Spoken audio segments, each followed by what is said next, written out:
everybody. I'm so happy to be with you live tonight. We're going to talk about how to fix your relationship overnight. Now, for those of you tuning in, you're familiar with my channel. I am a feminine and inviting feminine energy. So a man can function from his masculine energy, which is where we want a guy. We want a guy in his masculine energy, making things happen, doing things. We want to be receiving, whereas we want a man to be pursuing. So I'm going to talk about how to really fix your relationship almost somewhat overnight. For many of you, you will see a difference instantly. And I'm also going to share with you my new class coming up. It is called FEM, and it's for it's for marriage and relationships. I already have a FEM class that is for dating. It's available in the link below. When I'm done with this video, you can learn more about it. So hi everybody, go ahead and give me a thumbs up if you can hear me okay. I am using my external microphone. I just want to make sure you can hear me all right. All right, perfect. So I'll just say hi to everyone. There we go. Hi. Okay, so let's get right to it. One of the things I'm going to be teaching you in FEM, which is basically a feminine energy mindset method that I've developed. One of the things I'm going to be teaching you in FEM is a very powerful mindfulness exercise that I've created. Now, mindfulness is really a practice. You can use it through meditation, and you can use it in all sorts of ways, even taking a walk or becoming slowly aware of your feelings. And that's something I teach you how to do to get into your feminine energy, which is find your feelings in your body. So often women say to me, Adrienne, I can't find my feelings. I don't know what I'm feeling, let alone speak them to a man. So I'm going to tell you a little bit about mindfulness and just let you know how wonderful it can work in your relationship and really fix it overnight. So, mindfulness has been linked to better communications and perceptions in relationship. And this is based on a 2018 study by Dr. Harvey. So, they actually studied couples and they studied how fast they were reacting or responding to conflict, whether or not they had a certain amount of empathy. And really, where men have this aggressive response, and sometimes women can just shut down, or we can become very emotional or withdraw. Both people can do that. So hi everybody, thanks for joining. So they're basically studying mindfulness to understand how it better can function in your relationships. Now, it doesn't take a lot of research to tell you that when you slow down and you pace your emotions, and you can regulate them to some regard. And instead of having knee-jerk reactions to things, you're going to have a better relationship. You don't really need a lot of scientists to tell you that, but okay, whatever. We're going to roll with it and use some of this data and research and knowledge to help you. Now, again, in my class, it's going to be coming up in July 14th, 2019. If it's after July 14th, 2019, and you're watching the video replay of this, worry not, you can download a copy of this class and watch it yourself. So let's start off with automatic responses. Now, automatic responses, also known as a knee-jerk reaction. So often we're with our partner and we will get this feeling of being irritated or having this immediate thought or feeling associated with that feeling, like I want to leave that guy, or he's not right for me, or we're going to have a fight tonight. I can just feel it. So you're having an automatic response. And this is just something that you have developed over time where if this happens to me, then I do that. Now it's not conscious. And that's where mindfulness comes in. And that's something I'm going to teach you in my class, is how to become aware of what you're feeling. Now, in one of my very popular videos on my whiteboard series playlist, I talk about the emotional parfait. And we always have this knee-jerk reaction to things. That's the first level on the parfait. That's the first reaction you have. My first reaction is, blame. I want to blame, or I want to run. Like, you're stupid. This wouldn't be happening if you were just up here with me, right? Or I just want to run, like, that's it. I'm just done. I'm out and go do something else. So that's my knee-jerk reaction. That's my automatic response. And it gets me nowhere. It gets me nowhere good. So then we go a little bit deeper. So you start with the automatic response. You gently love it. I love the part of me that thinks everyone is just stupid, or the part of me that wants to call my husband stupid or whatever it may be. I love that part of me. So I'm just going to take a moment to give her some space and just embrace that. And this is not about judging yourself negatively and talking down to yourself and ugly and beating yourself up.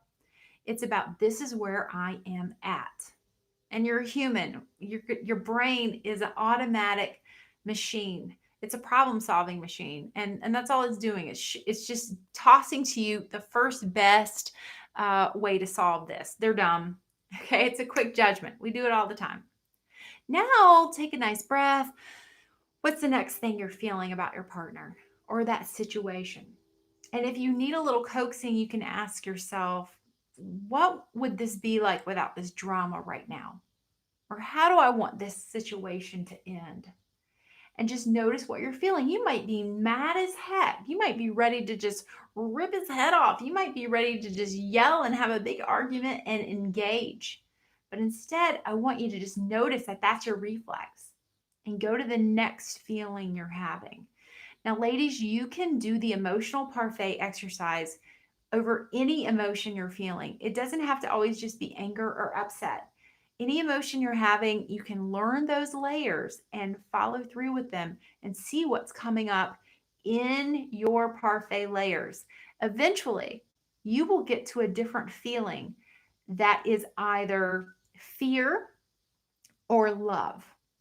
Now, all of those parfait feelings in the beginning are usually linked to fear, something that you're afraid of.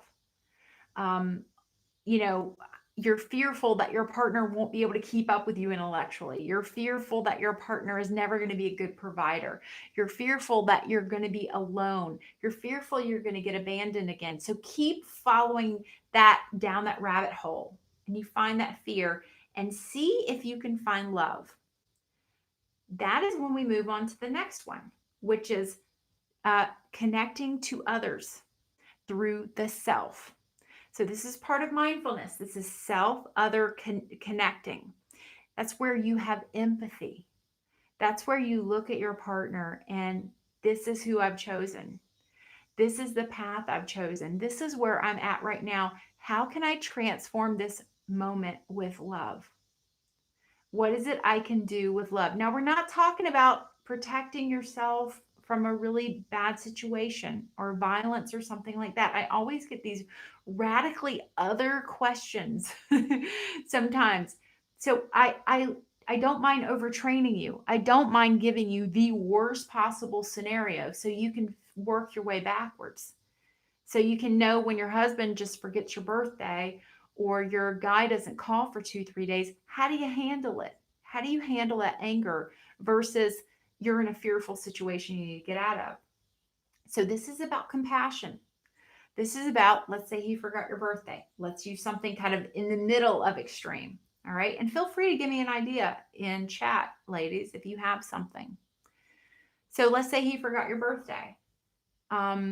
You would be angry, pissed, want to run. You start going through your parfait, and eventually you work out all the fear and you get to something with love, which is he's never been good with numbers. He's never been good with dates. And you have compassion on this person and you can see with love that this person's trying and they're messing up. They're probably going to feel bad about it. Maybe he's trying to hurt you on purpose. Maybe he's trying to hurt you on purpose and get you back for something you did to him a couple of days ago. Let's start there. This is a terrible situation to be in, but you can start there and be able to transform that fear to love. So that's where you're going to flip this over and start to make a big change in your relationship. Now, again, know your boundaries, Don't keep yourself in some god awful situation where you're in any sort of danger or anything like that. That's part of that self other connectedness. It's where you have empathy. It's where you're mindful. You can imagine what someone else may be going through. I have a tool I teach you called Really, Really Get Him. Now, ladies, if I'm speaking to you and I'm saying enough things that are making your brain go, whoa, this is new, and I feel like she's saying something and I'm not really getting it, but I know I'm onto it, attend my class. It's a very affordable class. It's at my website at everheartcoaching.com/fem or .com/marriage. I would love for y'all to check in with that class. Super quick question. Um, let's see what we have here. Okay, so a couple of people have written that they have a situation where um, they're going through a situation where the guy is calling one day and not calling the next. You got to give him a couple of days. You got to give men time and space to figure it out. That's how they do it. They don't do it by picking up the phone and talking to you for an hour. As much as I wish they did, they don't. They have to go somewhere and figure it out, and then they'll come around to you. So give them that time, give them that space. Christina, you're in a tough spot. Tap your heart and send him love. And most importantly, take care of yourself. Chrissy said he locked his phone in a shed, and I didn't know it and missed an event. I had no idea where he was. It was a horrible, everyone was asking where he was, and I was scared and worried. Sounds reasonable. Misty said, I'm in love with my ex. I haven't dated him in 2 years. I emotionally hurt him, and we've been talking and getting closer, but he doesn't answer when I express my feelings. What do I do?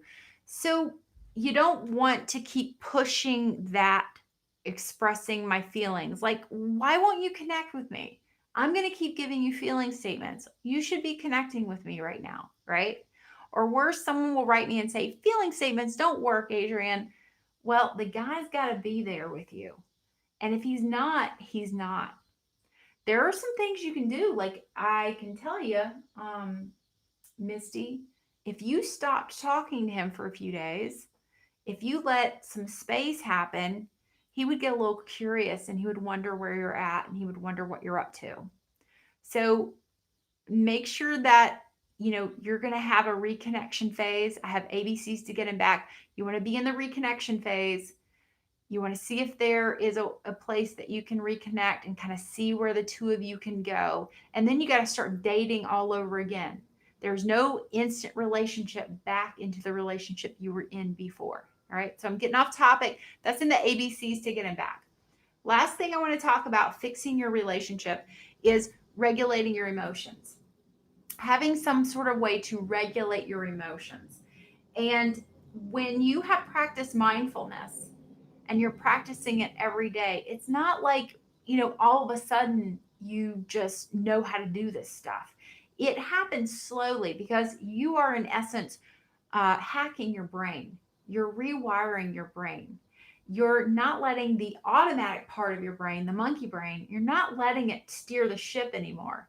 You are in charge. You are in control. And that's what I'm going to teach you in my class. That's one of the things I'm going to teach you in my class.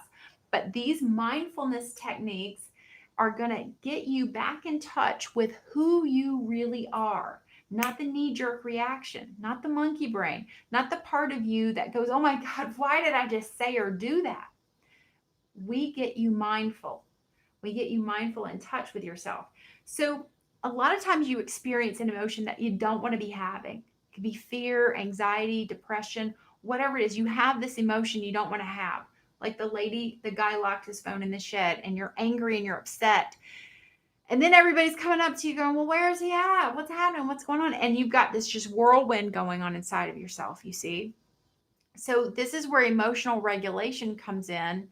Number one, starting with a boundary, knowing I need to take about 10 minutes to myself and feel my way through. A big script I talk about in 500 Ways to Talk to a Man is a guy might be firing questions at you, and you can just say, wow, I don't know how I feel. It's okay. It's okay to not know how you feel. You don't have to always be giving him an answer. I don't know how I feel about that. That's something I sometimes say to my husband. I don't know how I feel. And then I get really quiet because I don't know how I feel. And that's usually when my husband goes about fixing the problem. So I hope I'm helping y'all out here. Emotional regulation is about recognizing that your emotions and feelings are fleeting. You're having them now, but they're going to go away. But the experience that you create because of those emotions can haunt you for the rest of your life. And for anybody in this chat who's saying, I did something to a guy and I hurt him, that's because you had an emotion and you had a reaction to it that created an experience that gets locked into time permanently. So I'm gonna teach you how to be mindful to give you the absolute best chances of when you have these emotions pop up. You are aware of them. You know what you're feeling. You're able to self-soothe. You know that these emotions are gonna come and go. It's gonna pass. Even a depressing thought or a bad memory, you can change the channel. So here's the amazing and simple thing about the human brain. You cannot have two thoughts at one time. You can kind of do two things at one time. You cannot have two thoughts at one time. So when you have that thought and it pops in and you don't want to have it, switch the channel to the thought you do want to think. And your brain will go, no, no, no, I want to go back over here. I want to think about this bad thing that hurt us, because your brain is trying to protect you, is trying to help you survive. All right. But you're in charge, not your brain. And you go, no, I'm going back to this channel, and go back to your channel. Now, this isn't about becoming a zombie. This isn't about hypnotizing yourself or something. It's about choosing your thoughts. That's your power in this world. You get to choose your thoughts. You get to choose what you're thinking. You choose enough of your thoughts, that's who you become. Enough thoughts become, habits. Habits become your personality. That becomes who you are. That becomes what you attract in this world. Choose your thoughts wisely. It is a wonderful gift and power to have, especially in this day and age, but always. All right, so I'm going to wrap it up there. Please do attend my class. I'm going to have the link below, or if you go over to my website, everheartcoaching.com, you will see a link to FEM. I have marriage and relationship classes right now. It's going to be a one-day class. It's going to last a good chunk of the class. I'm going to have a guest speaker as well. And I also have a FEM dating class that you can go ahead and purchase and download and get started. And as always, I have my 500 Ways to Talk to a Man ebook that has loads of scripts. Now, that ebook, I just want to tell you something. It's a PDF. You can keep it on your phone, and I'm going to show it to you on my phone really quick. Of course, Acrobat has to reinstall, but most of you have this, Acrobat app on your phone, and you can put it on your phone, this PDF. And let's say a guy messages you and you're like, oh my gosh, like, what do I say? What do I respond? You can actually open up 500 Ways to Talk to a Man. You can type in the word that he's said to you, like, sexting or hasn't messaged me or hasn't called or something like that.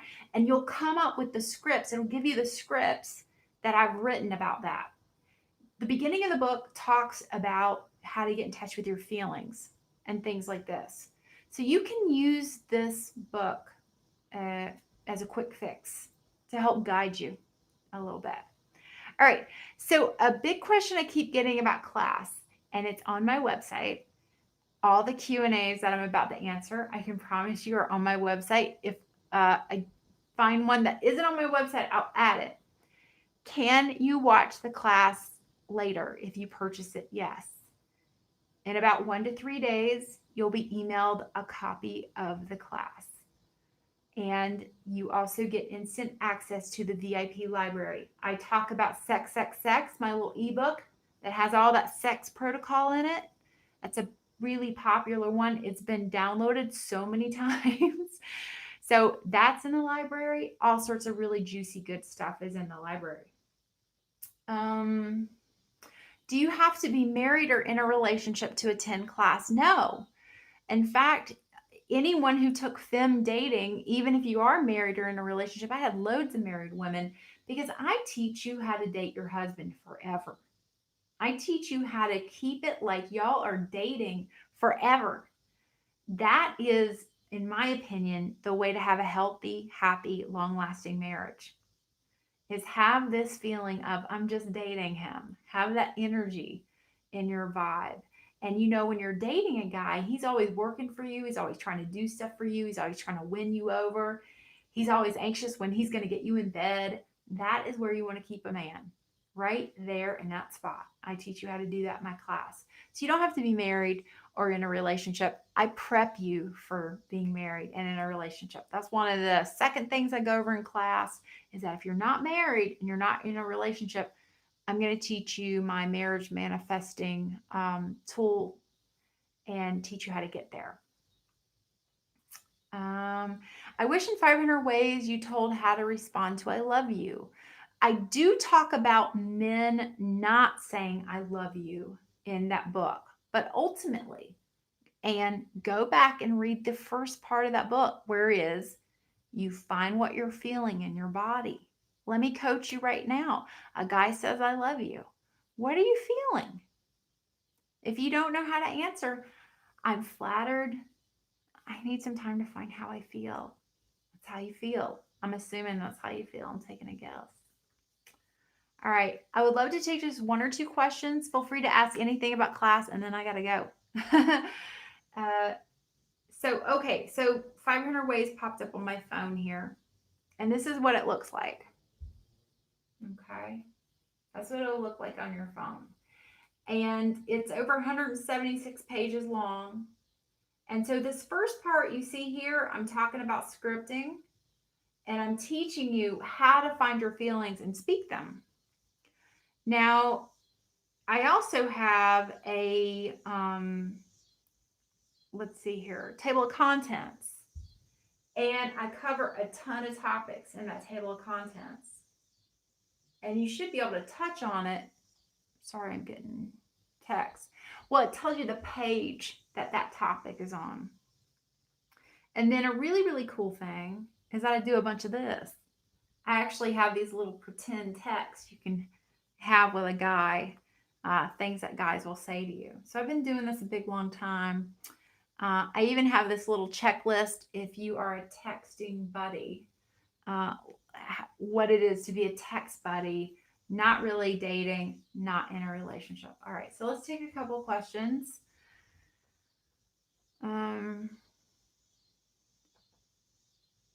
So a lot of people are asking, what do I do when someone hasn't called me? When a guy hasn't called? You got to wait it out, ladies. You got to wait it out. You got to lean back, peel your energy off this man. Give him time and space to miss you, wonder about you, think about you. And if he's gone missing for more than a couple of days, at some point you can let him know, I felt so scared not hearing from you. And you renegotiate the terms and conditions of the relationship if you are in a committed relationship with him. You renegotiate the terms and conditions and you let him know, I don't feel or I feel so scared when we don't talk for days. And, this doesn't feel right to me. I don't feel, I feel forgotten, whatever you might feel. I'm having to like pull it out because I don't feel that way. So you gotta give me a little bit to go on here. But that's what you're talking about. Here's just what I feel. Ultimately, if a man goes weeks without talking to you or long periods of time, at some point you need to say to him, this doesn't feel healthy to me. This isn't my idea of a really healthy, loving relationship. And if you need to, you can say, I'm going to keep my options open. So you can go back to just dating. If you're in a relationship and a guy is not showing up, you can go back to just dating. You need to have that conversation with him though. Okay, let's see. Any other questions? Oh, thank you everybody for all the positive feedback. Any other questions? Oh, Lorelei said, I can't believe as I'm talking about my feelings with guys, I'm a guy magnet. That is what happens. when you start flowing from this place, your body. So I want to tell you something. Men are protective of women's bodies. Men are protective of women on their instinct level. And you can think back to, I don't know how many, hundreds of thousands of years ago. What would happen with conflicting tribes of humans is that one group of men would come to kidnap all the women from this other group. They would come and take all their women. And this has gone out through history everywhere. It still happens in the Northwest Amazon, unless there's a ton of enculturation that's already happened. But anyway, you still have people, wanting to take somebody else's woman. Men are very protective of a woman's body. So when you speak from your body, a man will listen. You got to learn how to speak from your body instead of up here in your head where you're trying to manipulate him and control him and create an outcome. That will get you nowhere except up here in his head, challenge him like two rams on that mountaintop I talk about. Okay. All right. So last question. Someone said, what if you have a great friend and everyone that is around us thinks we're a couple, but we're not? He has a girlfriend, but he's always calling and texting me and brings me little gifts. I would say to this man, I feel so happy when I'm with you. It feels so awesome and all these little gifts, and this just feels so good to me. Yet I feel really confused. I'm curious if you feel like there's more for us here than friendship. What do you think? And he's going to say, no, there's nothing more than friendship. And then give it a little time. Don't say anything. Don't be like, oh, okay, I was just checking. Don't talk. Just sit there and look at him. Look at him. Let moments of silence go by. That boy will open up and tell you what he's really doing with you. And if not, and it's wrapping up your heart and it's messing with you, you might have to have a boundary to keep yourself healthy and possibly get away from this guy. Okay, so everybody, I'm going to go ahead and close out here. And I hope to see you in my class coming up. It is FEM Tools. It's a marriage and relationship class. No, you do not have to be married or in a relationship to attend it. You're just going to learn a ton of my tools, especially about mindfulness. And I also have a dating class that's there already in the FEM Tools section of my website. The class is happening July 14th. It will be a live class. However, there will be a broadcast, a rebroadcast sent to you that will have the library and also have a way for you to watch the videos again. The video from the class. It's just a one-day class. I'm going to have guest speakers a guest speaker. I'm going to have Jack Butler. He's a really cool guy. He's also married. And I hope y'all can show up. Okay, one last question popped up. Question. I got engaged with my child's father while I was pregnant. We drifted apart while being pregnant. And my masculine energy and insecurities after the baby and staying home got the best of me. I am so sorry, but where's your question? I don't want to try and figure out what the question is. But when that happens, this is where you got to hit that reset button. I'm talking about hitting that reset button with him. And any interaction you have with him, you have to retrain yourself and go back to responding from that feminine place. And it takes a while to turn the ship around with a man. It really does. Time moves very slow for women. And for men, it's going at a different rate. So, for example, a guy doesn't text us for 2 days, and we're like, oh my God, it's been 2 days. Meanwhile, the guy's like, I thought I texted you this morning. It just moves at a completely different time and space is completely different for men. All right, everybody, much love. If you want to know how to get him back, Ambrosia, go look at my program called the ABCs to get him back. I get messages from women every day all over the world that are back together with their guy and rebuilding. It is a rebuilding process, no matter how complicated it is. It's a rebuilding process. All right, everybody, much love. Thanks for tuning in. And I hope to see you in my class happening soon. Bye-bye.